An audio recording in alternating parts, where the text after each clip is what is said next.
Episode 21, Blood on the Prairie. The riders came hard through the darkness, their silhouettes emerging from the settling dust of the storm like phantoms given flesh.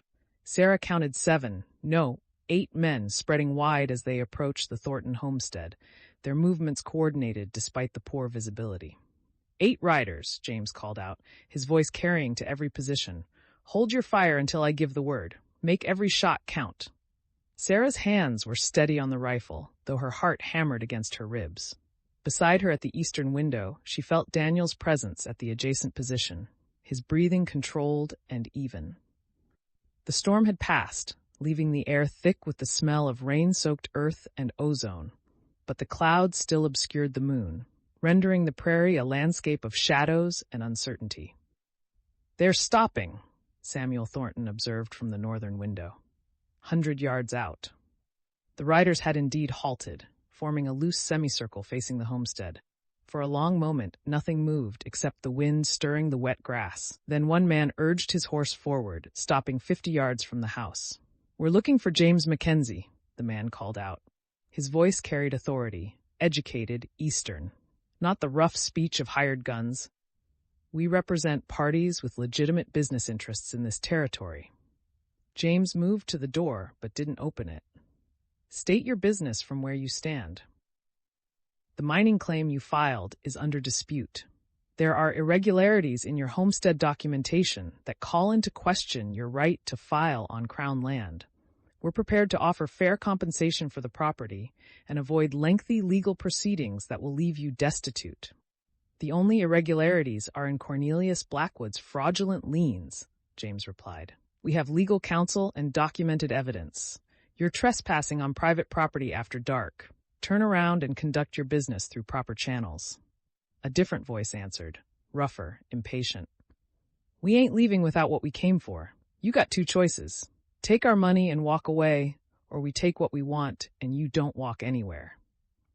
"That would be murder," Eleanor called out from the southern window, her voice sharp as broken glass. "Multiple witnesses, multiple families, you'd hang." "Accidents happen on the frontier," the educated voice replied. "Homesteads burn, families perish in fires. Tragic, but not uncommon. Or you could accept $3,500 and start fresh somewhere safer." Sarah felt cold clarity settle over her. These were the men who had murdered 3 families. Families with children, with dreams, with futures stolen in flames and buried in lies. Her finger moved to the trigger guard. "Last chance," the rough voice said. "We got more men than you got bullets." "Then you'd better hope your arithmetic is better than your legal knowledge," James said, "because the first man who advances gets buried on this prairie." For 3 heartbeats, nothing moved. Then the educated man raised his hand and dropped it in a chopping motion. The riders charged. "Fire!" James shouted. The night exploded with gunfire. Sarah sighted on the nearest rider and squeezed the trigger, felt the rifle buck against her shoulder. The rider jerked sideways but stayed mounted. She worked the lever, ejected the spent cartridge, chambered another round, fired again. Beside her, Daniel's shotgun roared, closer and louder than the rifles. One of the riders went down, his horse screaming and wheeling away. Samuel's rifle cracked from the northern window, steady and methodical. More answering fire came from the southern side, where Eleanor and Martha held position. The riders scattered, some diving from their horses to take cover behind whatever terrain offered shelter. A slight rise, a depression in the ground, the water trough near the barn. Others wheeled away, firing from horseback with wild inaccuracy. But not all of them. 3 riders pressed forward, charging directly at the house through the storm of defensive fire. Sarah tracked one, fired, saw him flinch but keep coming. 20 yards now. 15. James stepped through the door with his rifle at his shoulder, completely exposed, and fired 3 times in rapid succession. The lead rider tumbled backward over his horse's rump, dead before he hit the ground. The second veered away, clutching his shoulder. The third fired as his horse reared, a snapshot in poor light that should have missed everything. James staggered backward, his rifle clattering to the floorboards. "Papa!" Sarah was moving before conscious thought, but Daniel caught her arm. "Stay at your position," he ordered. Then he was crossing the room in 3 strides, dragging James away from the door and kicking it shut. Eleanor made a sound, not quite a scream, something rawer, but her shotgun never wavered from the window. Samuel had shifted to cover the door, his rifle trained on the darkness beyond. The third rider never made it to the house. Johann Schmidt's rifle spoke from somewhere near the barn, where he and Peter Reed had taken hidden positions as a second line of defense, and the man pitched forward, sliding from his saddle as his horse bolted. The remaining riders retreated, their charge broken, dragging one wounded man with them. Their covering fire was sporadic now, disorganized. They'd expected an easy target, not a fortress defended by people who knew how to shoot. James! Eleanor had abandoned her position, crossing to where Daniel knelt beside her husband. Sarah took over the southern window, her hands shaking now, but her aim still steady. James was conscious, his face pale in the lamplight.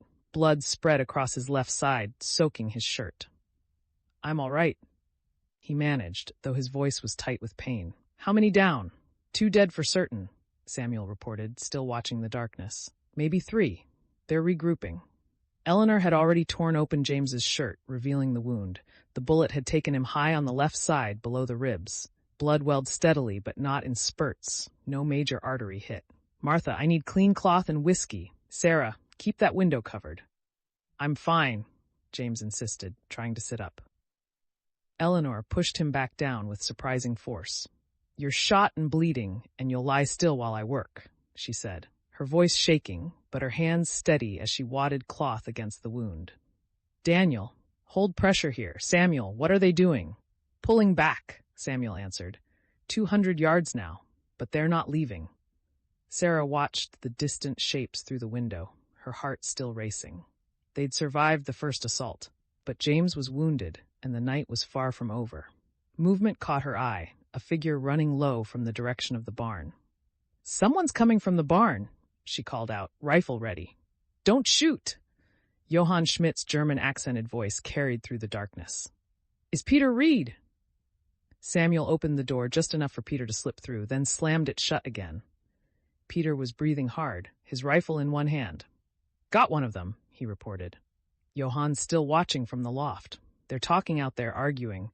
Sounds like they didn't expect this much fight. "How bad is James?" Samuel asked. Eleanor had packed the wound with cloth soaked in whiskey, her movements efficient despite the tremor in her hands. "Bullet went through," she said. "Missed anything vital, I think, but he's losing blood. We need to get him to a doctor." "Medicine Hat's 2 hours away," Daniel said quietly. "In the dark, with those men out there." "We ain't going anywhere tonight," James said through gritted teeth. "They'd pick us off on the trail. We hold until dawn, then Samuel and Peter make a run for town." "You need a doctor now," Eleanor insisted, but Sarah could hear the fear beneath her mother's steady voice. They all knew what infection could do, how quickly a survivable wound could turn deadly. A shout came from the darkness. "Mackenzie, we're leaving, but this ain't over. You can't stay barricaded forever." Samuel moved to the window.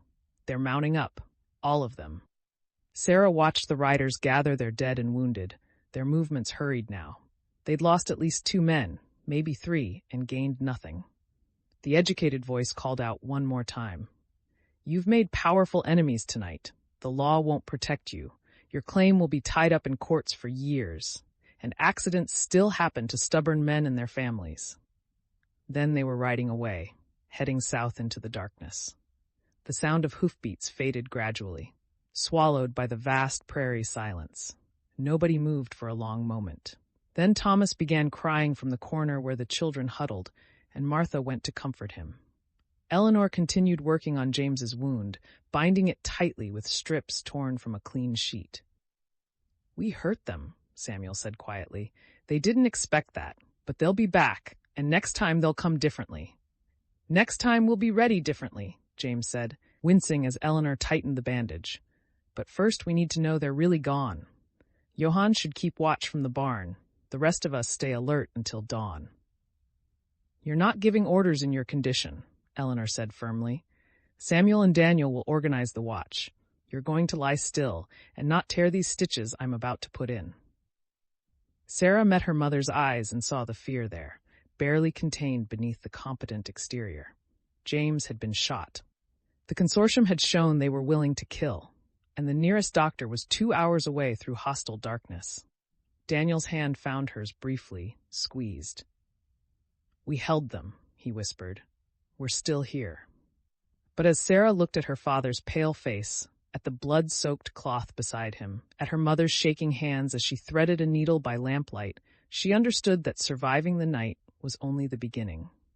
The consortium would regroup, would come back with more men or different tactics. And James needed a doctor, needed one soon before infection set in, before the wound that looked survivable became something worse. Outside, Johann's voice called softly from the barn. "They are gone south. I can see their dust in the starlight." The clouds had begun to break, revealing patches of stars. Sarah stared out at the prairie, at the dark shapes of the fallen riders still lying where they'd died. 2 men dead, maybe 3. The violence she'd witnessed, the violence she'd participated in, would stay with her forever. But so would the knowledge that they'd protected their home, their family, their future. The consortium had learned tonight that the Mackenzies and their allies would not be easy victims.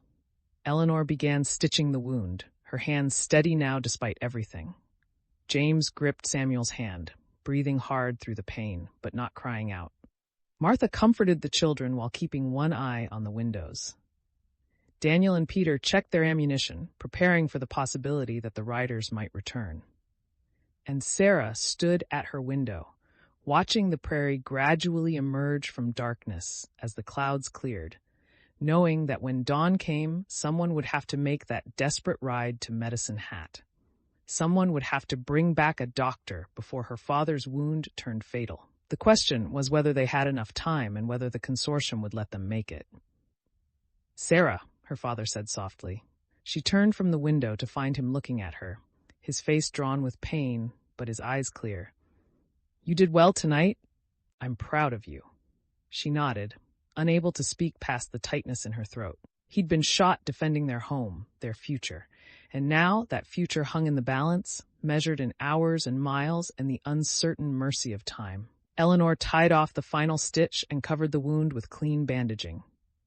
"That's the best I can do," she said quietly, "but he needs proper medical care. Soon." Dawn was still 3 hours away, 3 hours of darkness, of waiting, of watching her father's face for signs of fever or delirium. 3 hours before someone could risk the ride to town. Sarah returned to her window, rifle ready, and watched the prairie for any sign of returning riders.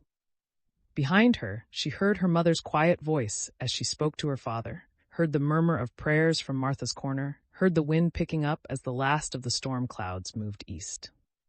They'd survived the battle, but the war was far from over. And now they were fighting on 2 fronts, against the consortium's next move and against time itself as infection threatened to claim what bullets had not. The prairie stretched endlessly in all directions, beautiful and merciless under the emerging stars. Somewhere out there, the consortium's men were regrouping, planning their next attack. Somewhere closer, Henry Blackburn maintained his solitary vigil at the Mackenzie homestead, unaware of the night's violence.